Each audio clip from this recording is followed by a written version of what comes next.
So pag service road, ang speed lang natin ultimately 40 kilometers per hour, 30-40 kilometers per hour, no? Max na yun.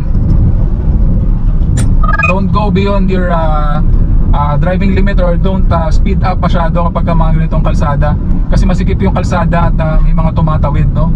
So kapag masyado kasi mabilis yung takbo natin, mas mahihirapan tayong pahintuin yung ating sasakyan at a given speed, no? Pero kung tama yung speed natin para sa particular na kalsadang dinadaanan natin, mapapahinto natin yun ng tama. Okay?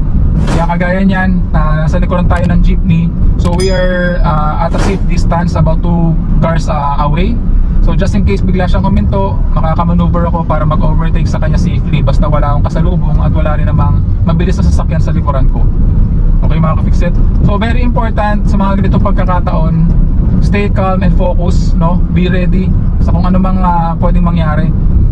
Actually, kung delikadong maneho sa expressway, delikado rin po magmaneho dito sa mga ganitong klase ng kalsada, no, service road, dahil nandito po lahat. Andyan ang pedestrians, nandyan ang mga motor, pedicab, tricycle, meron ding truck, jeep, yan. Minsan nga may mga kalabaw dito, kambing, pusa, aso. Okay? So very careful when driving on this kind of situation, this type of roads mga ka-fixed.